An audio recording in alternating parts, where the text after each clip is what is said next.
Bismillahirrahmanirrahim. Assalamualaikum warahmatullahi wabarakatuh. Apa khabar semua rakan-rakan pemancing? Selamat datang ke Mat Jepun Channel, Passport to Fishing.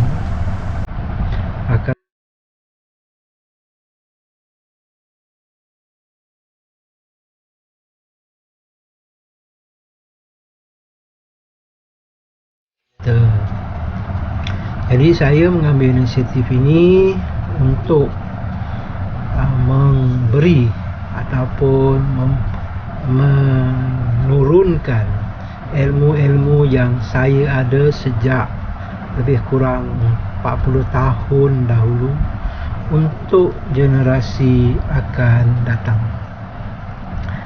Jadi saya berharap channel anak cucu kita yang melihat bagaimana datuk moyang mereka mengikat mata pancing ataupun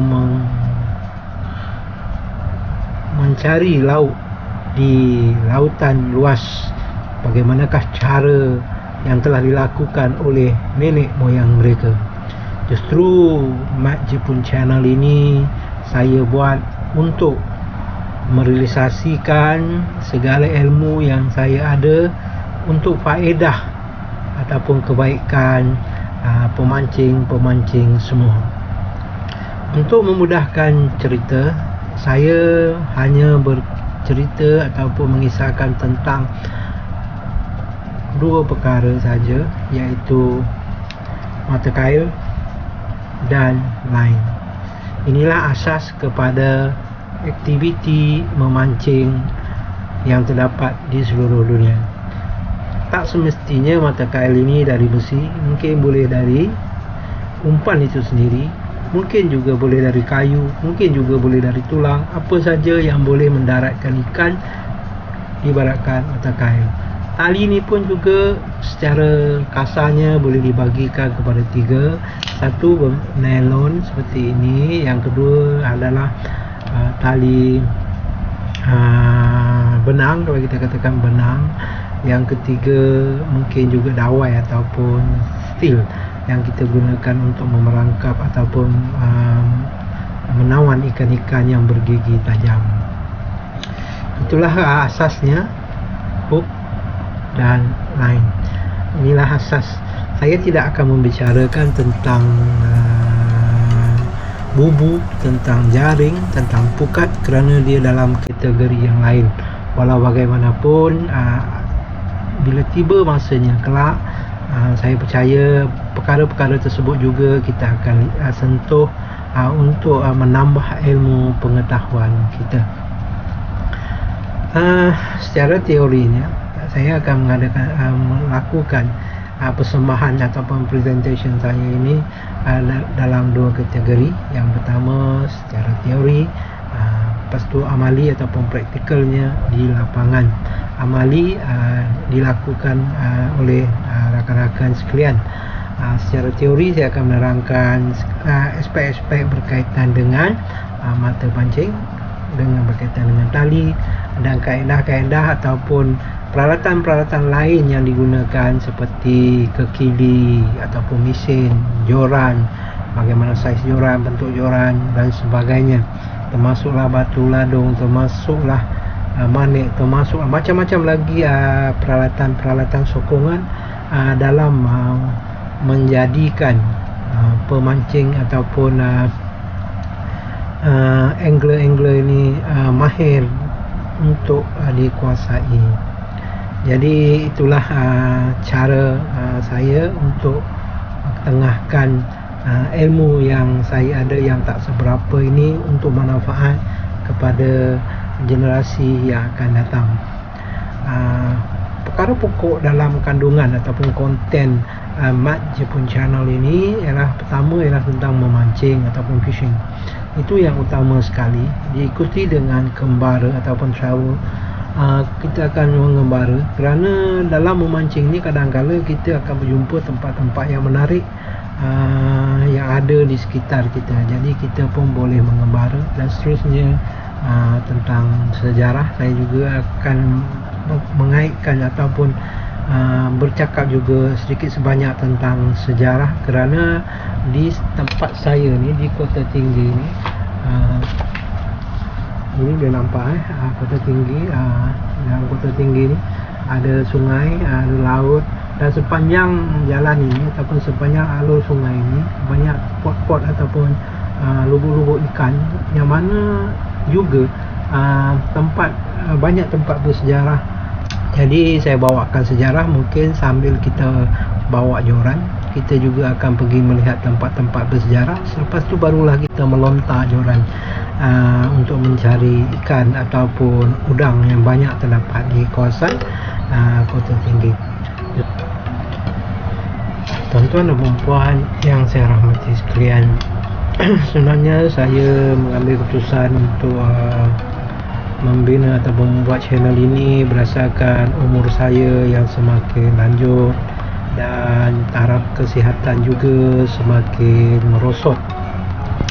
Jadi setelah memikirkannya, saya rasa dah tiba masanya ilmu-ilmu memancing yang saya ada patut diturunkan dalam satu bentuk ataupun dalam satu medium yang boleh diterima oleh semua pihak. Saya akan berpencen tidak lama lagi dari perkhidmatan kerajaan. Jadi dan kebetulan pada tarikh saya pencen itu ialah tahun 2028. Mengapa 2028 ini begitu diambil berat?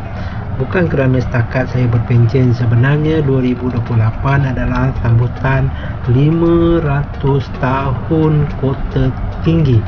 500 tahun Kota Tinggi dibuka. Inilah yang saya rasa tergerak hati saya untuk membuat channel ini bagi mengenang peristiwa sejarah negara kita, bahawa Kota Tinggi Johor berusia 500 tahun semasa saya menamatkan perkhidmatan dalam kerajaan, dan saya dapat menyebarkan ilmu pancing, ilmu memancing kepada angler ataupun pemancing-pemancing yang berada khasnya di dalam negara kita. Itulah antara punca sebab yang membolehkan saya membuat channel ini. Terus kalau rakan-rakan merasakan channel ini berfaedah kepada rakan-rakan yang lain, tolong sebarkan. Dan sekiranya anda rasa mahu ataupun mengikuti channel ini untuk mendapat ilmu-ilmu seterusnya, sila like, sila subscribe, like serta memberi komen-komen untuk kita meneruskan membangunkan channel ini sehingga ke akar umbinya. Terus terang saya katakan, saya hanya memberikan ilmu apa yang saya ada dalam aspek memancing ini, baik dari segi memilih joran, memilih kekili, memilih tali, memilih mata kail dan sebagainya. Jadi semua pengalaman-pengalaman yang saya telah timba itu dari atas gunung hinggalah ke lautan lepas, sebenarnya memang begitu mencabar. Dari atas gunung kita boleh mencari di anak-anak sungai ikan-ikan putih, mengendap ikan-ikan turbul dan sebagainya. Kita pergi ke sungai, boleh jumpa dengan ikan tapah, ikan toman dan sebagainya, ataupun udang galah. Turun lagi ke paya, turun ke sawah, turun lagi ke muara, turun ke pinggir pantai, turun ke tengah laut. Dan ada juga kita ke kolam berbayar, kolam ikan keli, kolam ikan siakap dan sebagainya. Jadi kalau rakan-rakan inginkan ilmu ini dikongsi bersama, sila subscribe supaya channel ni terus berkembang dari masa ke semasa. Jadi saya tidak berhajat untuk bercakap panjang. Kita akan berjumpa lagi dari satu episod ke satu episod, dan saya tidak lain tidak bukan ialah untuk menyebarkan ilmu untuk Assalamualaikum rakan-rakan pemancing sekalian. Pada hari ini saya akan memulakan teori kita yang pertama, iaitu untuk mengikat mata kail yang biasa saya gunakan seharian. Inilah ikatan yang saya guna sejak dari kecil hinggalah ke saat ini. Jadi untuk memulakan teori pada hari ini, apakah alatan yang biasa perlu ada? Pasti yang pertama ialah plier. Yang kedua adalah gunting ataupun lain-lain alat pemotong yang sesuai. Dan bagi saya ada juga pemetik api. Pemetik api. Nanti saya akan tunjukkan apakah gunanya perkara ataupun peralatan ini. Jadi perkara ataupun yang paling utama sekali, kita mesti ada tali tangsi ataupun line yang kita panggil. Jadi saya ambil yang pendek saja untuk tujuan amali ataupun untuk tujuan teori kita pada hari ini, dan kita akan buat praktikalnya suatu hari nanti yang sebenarnya di lokasi. Untuk mata kail ada berbagai-bagai jenis dan bentuk. Ini yang jenis saya panggil dia jenis nelayan guna, di mana kepalanya ataupun matanya, aisnya berbentuk begini tanpa ada lubang. Dia perlu ada satu cara yang khusus bagaimana untuk mengikat mata kail jenis ini supaya tidak terlucut apabila ikan mengambil umpan. Ada juga mata kail stainless steel yang begini, hampir sama macam yang pertama tadi, tetapi dia ada lubang. Matanya ada lubang. Okey, tujuan dibuat panjang supaya apabila ikan menggigit, dia tidak kena kepada tali ataupun benang kita. Itu tujuannya mengapa mata kail ini dibuat panjang. Ada ikan yang perlukan mata panjang, ada ikan yang perlukan mata pendek. Tapi untuk tujuan kita pada hari ini, saya akan tunjukkan cara di mana menggunakan mata bulat ini. Mata bulat ini saya akan jelaskan di sesi ataupun episod kita yang berikutnya. Saya biasanya menggunakan mata jenis ini bagi membolehkan ikan tidak tersiksa sangat. Kononnya apabila ikan makan mata jenis ini, biasanya dia terkena di bahagian hadapan saja, di hadapan mulut. Tapi pemancing perlu berhati-hati kerana apabila mata kail berada di hadapan mulut ikan, dia senang terlucut kerana bahagian ini agak lembut. Jika dipaksa kekuatan mesin kita, dia boleh tetap terkoyak mulutnya dan ikan beredar pergi. Okey, justru kita kena pandai apabila kita menggunakan mata ini. Apabila ikan makan, kita perlu berhati-hati.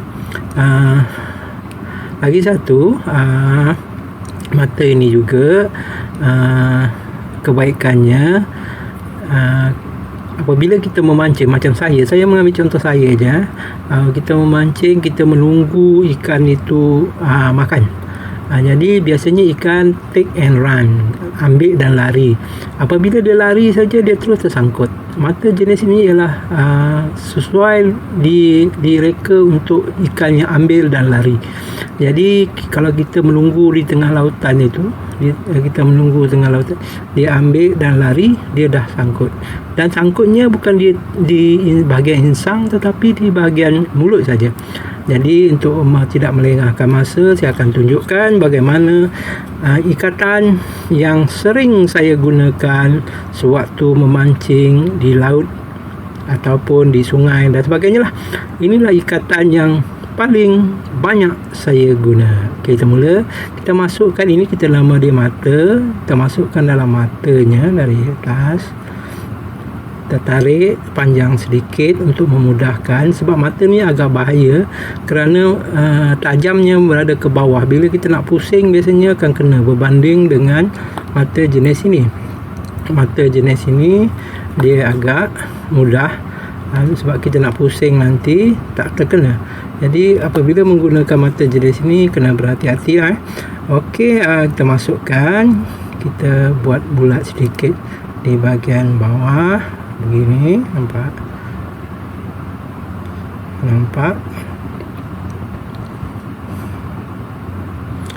okey, nampak dah. Kita selarikan dengan batang ya.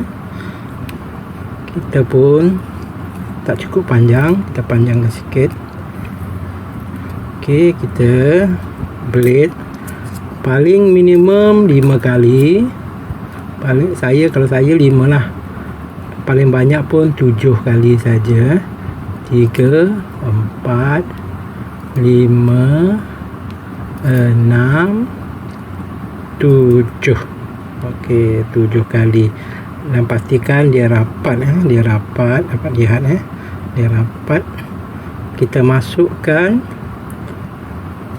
bahagian ini dalam lubang yang kita buat di bawahnya. Kita tarik pelan-pelan dan sampai ke pangkal. Okey.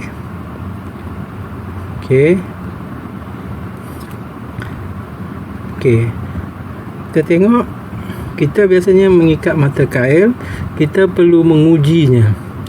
Okey. Menguji mata kail ini seboleh-bolehnya tegak, seboleh-bolehnya tegak. Okey. Tegak maksudnya tali dengan mata tu hendaklah tegak. Satu cara lagi, kita juga perlu menguji kekuatan, sebab ini segi ni cara begini nampaknya dia tidak sempurna kerana ada rongga yang boleh menyebabkan apabila ikan makan umpan kena mata kail, dia boleh terlucut daripada tali. Okey, caranya mudah je, kita semak. Kalau dia boleh bergerak lagi ni, kalau talinya boleh bergerak lagi ni, itu belum cukup kuat ataupun cukup ketat ikatan kita. Okey, belum cukup kuat. Saya menggunakan tali 70 pound untuk membolehkan nampak bagaimana dia diikat, dan mata kail saiz 22 agak besar biasanya kita guna nombor 5 je. Okey. Jadi kalau saya di tengah lautan mana pun, saya akan gunakan gunting, akan masukkan celah gunting ini, lubangnya, dan tarik. Okey, ini pun belum cukup kuat, belum cukup sempurna. Kita pakai pelayar. Okey.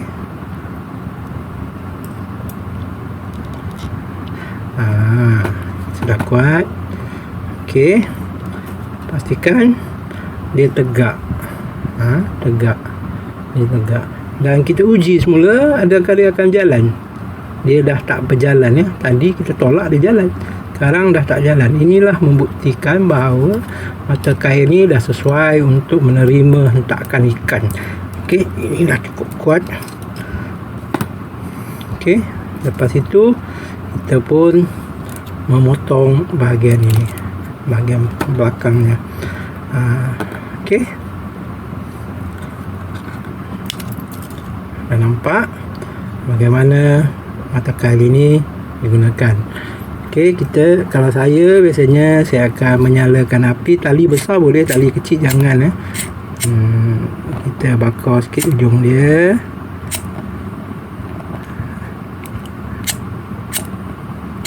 Angin kuat pula.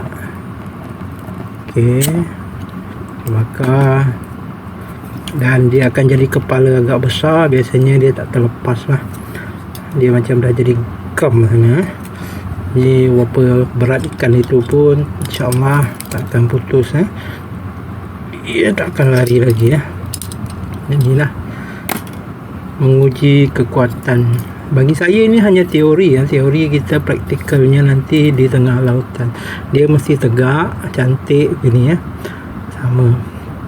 Okey, itu tadi saya dah tunjukkan penggunaan lighter, penggunaan gunting, dan penggunaan plier. Okey, biasanya selepas 2-3 kali ikan makan, bahagian ini akan berburas, kita dah luka kali ni. Apabila itu terjadi, jangan segan dan silu. Kita memotong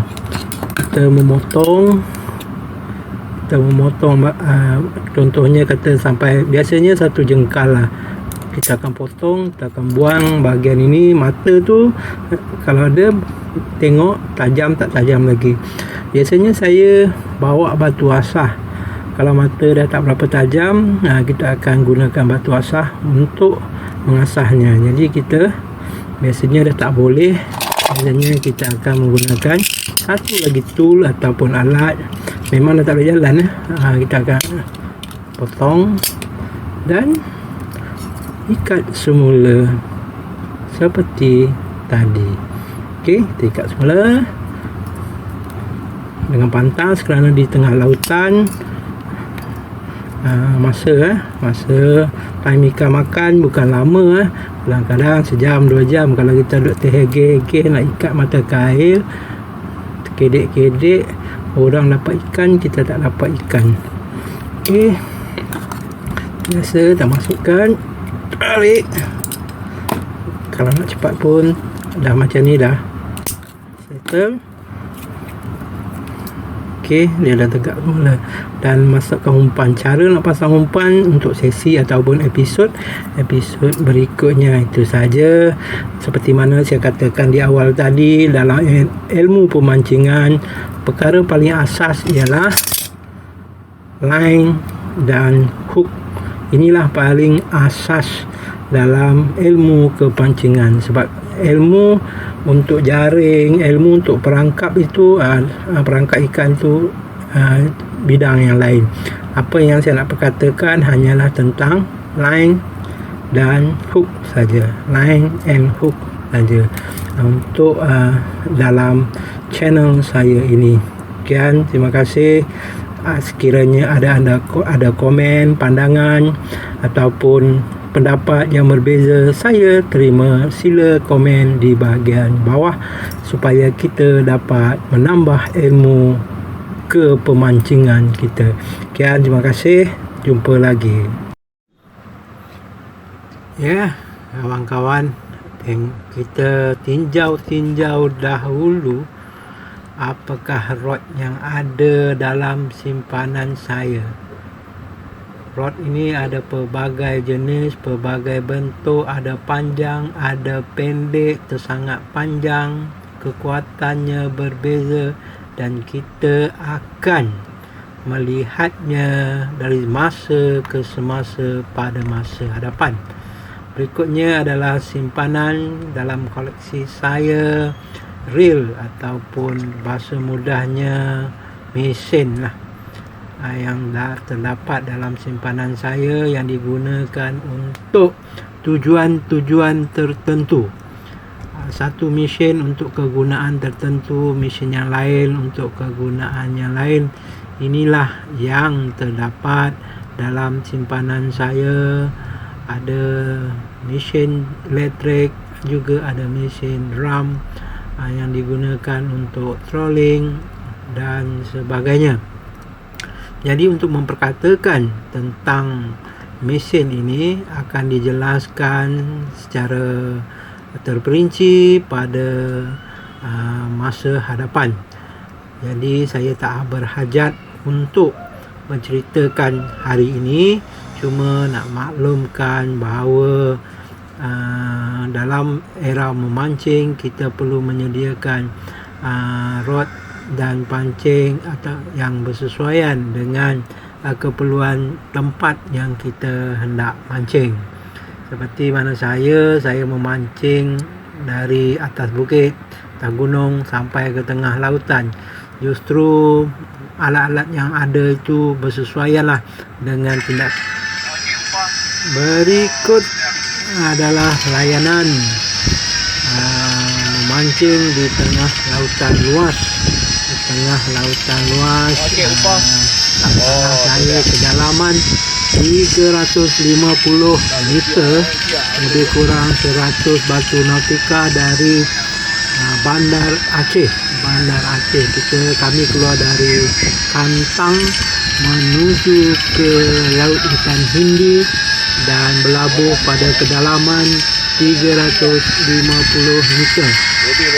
Jadi inilah suasana, gelombangnya agak kuat, tetapi bot ini agak stabil untuk menerima hentakan ombak yang begitu padu sekali. Jadi ini ikan ruby snapper yang didaratkan. Ruby ini awak-awaknya yang membantu mendaratkan ikan. Thailand, awak-awaknya yang akan membantu kita menarik ikan naik ke atas. Itu berbeza dengan negara kita, mungkin kerana perkhidmatan yang disediakan sedemikian rupa. Ruby batunya itu dah 3 kilo, batunya saja dah 3 kilo. Kawan-kawan, kita